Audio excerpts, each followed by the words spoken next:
Bon, ici je suis dans Google et j'ai tapé InDesign Grid. Pourquoi? Pour vous montrer que dans InDesign, quand on fait de la mise en page professionnelle, on se base sur une grille en fait. On se base sur une grille. Juste InDesign Grid, je suis passé sur la partie images et je trouve plein d'images qui montrent des grilles. C'est-à-dire que, voilà, vous avez sur vos pages des lignes avec des colonnes et des gouttières. Donc les colonnes, et entre les colonnes on a des gouttières. On a également des rangées. Alors il y a un outil dans InDesign qui permet de générer ça, mais vous trouvez aussi plein de documents déjà faits, des documents InDesign de départ avec des grilles dedans. Bon, il y a des grilles plus simples que d'autres. Et donc ça, c'est ce qu'on appelle le système de la grille modulaire. L'idée, c'est que ça va nous aider à positionner les éléments sur la page. Et l'idée, c'est qu'il y ait une cohérence des alignements, en fait, entre les éléments, des alignements. Ça va donner de l'harmonie à la mise en page. Donc nous, on ne va pas voir ça parce que c'est du InDesign avancé. Par contre, on va quand même faire des documents qui ont une structure. Parce qu'en fait, c'est ça le secret pour faire un document valable, un document de mise en page valable. Le secret, c'est qu'il y ait une structure sous-jacente qu'on sent. Quand on regarde le document, on sent que, tiens, les éléments ne sont pas placés sur la page n'importe comment. Alors voilà, par exemple, typiquement, pas mal celui-là. Je suis en train de regarder les exemples que je trouve là, et typiquement, voilà une bonne explication. Vous avez ici du texte sur 3 colonnes, il s'étend sur 3 colonnes. Enfin, je veux dire, il n'y a pas 3 colonnes, mais le texte prend la largeur de 3 colonnes. En fait, ce sont des colonnes guides, ce ne sont pas les colonnes telles qu'on les a étudiées dans les blocs de texte. Ce sont des colonnes guides, en fait. Ce sont des lignes qui ne s'impriment pas et on positionne plus librement ces blocs sur ces colonnes guides. Par exemple, tout ça, c'est un bloc texte avec des longues lignes et étendu sur 3 colonnes. Par contre, en dessous, vous avez un autre texte qui s'étend sur 2 colonnes, avec une image là. Et vous avez compris, je pense, le principe, c'est que la largeur des éléments en bas équivaut à la largeur de l'élément en haut. Tout ça, ça contribue à amener de l'harmonie dans la mise en page, en fait. De la cohérence.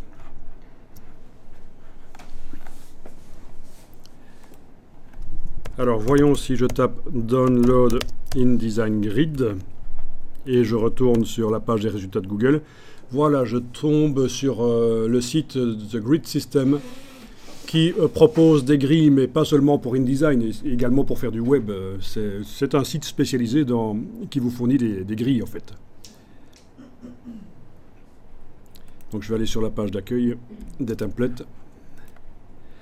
Voilà, vous voyez que vous avez des grilles pour Photoshop, des grilles... Oui, pour Photoshop, puisque Photoshop sert à faire les designs de sites web. Voilà, des grilles pour InDesign, etc. Je vais aller sur le premier lien, finalement, qui ne me proposait que les grilles pour InDesign, en principe. Oui. Voilà, vous avez ici une grille à 12 colonnes. On en a vu une passer précédemment dans les exemples que j'ai montrés, une grille à 12 colonnes. Donc, entre parenthèses, c'est le nombre de colonnes, en fait. Alors, allons voir un peu. Grille complexe, ça, vous n'avez pas besoin de faire, je vous montre juste. Voilà, et évidemment, il n'y a pas de preview du fichier. Je vais le télécharger, en fait. Donc, grille complexe, 12 colonnes. Télécharger le fichier. Voilà. C'est un fichier zip que je télécharge. Et bien sûr, il va falloir que je le dézippe convenablement. Sur le Mac, en double-cliquant sur lui. D'abord, je vais le transférer dans le dossier d'aujourd'hui. Ce ne sera pas plus mal. Voilà. Ok, c'est bon. Je vérifiais juste que mon système de backup cloud n'était pas en route parce que ça ralentit tout. Voilà, donc le zip que je vais dézipper sur Mac en double-cliquant sur lui. Sur le PC, il faudra faire un clic droit extraire, bien entendu. C'est un fichier InDesign que je vais ouvrir. Il s'ouvre dans le InDesign qui est actuellement ouvert, que celui que j'avais lancé.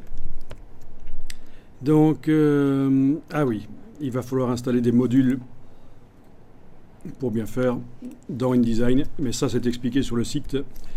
Ben voilà, donc vous voyez le document qui présente 12 colonnes avec des gouttières et des rangées aussi pour aider à positionner les éléments. Et donc il y en a plein, vous n'êtes pas obligé de les faire vous-même.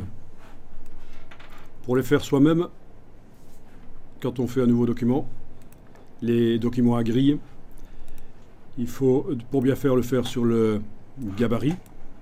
Donc dans la palette de pages, après avoir créé le nouveau document ici, vous ne faites pas non plus, ça fait toujours partie de l'introduction pour aujourd'hui.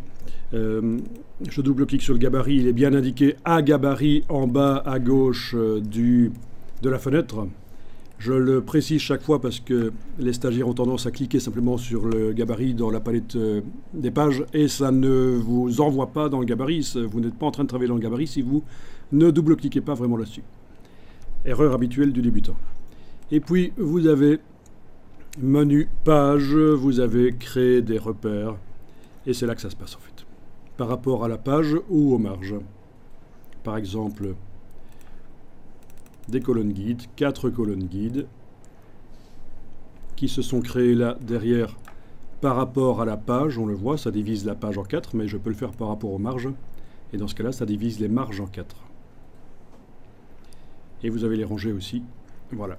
Donc c'est comme ça qu'ils ont fait leurs documents qu'ils mettent à disposition, en fait. Hein, ceux qu'on vient de voir juste avant qui étaient téléchargeables. Donc c'est dans le gabarit pour que ça aille sur toutes les pages. Je le fais dans le gabarit. Comme ça, toutes les pages que j'ajoute dans le document utiliseront cette grille et c'est menu page, créer des repères. Sinon, vous aviez aussi, quand on crée un nouveau document, vous aviez aussi déjà, il vous posait, tiens, le nombre de colonnes. Il s'agit des colonnes guides, pas des colonnes à l'intérieur des blocs texte, mais des colonnes guides. Mais il ne vous proposait pas les rangées, là. Donc, pour faire des rangées, un truc complexe, c'est vraiment menu page, créer des repères. Enfin, vous voilà informé sur la manière dont les metteurs en page professionnels font leur mise en page avec des grilles, avec le nombre d'or et la suite de Fibonacci, c'est ça enfin bon, des règles pour avoir de l'harmonie en fait. Hein. Je suis pas sûr que je me souviens bien du nom. C'est ça, oui. La suite de Fibonacci, c'est une espèce de règle d'or, de nombre d'or en fait.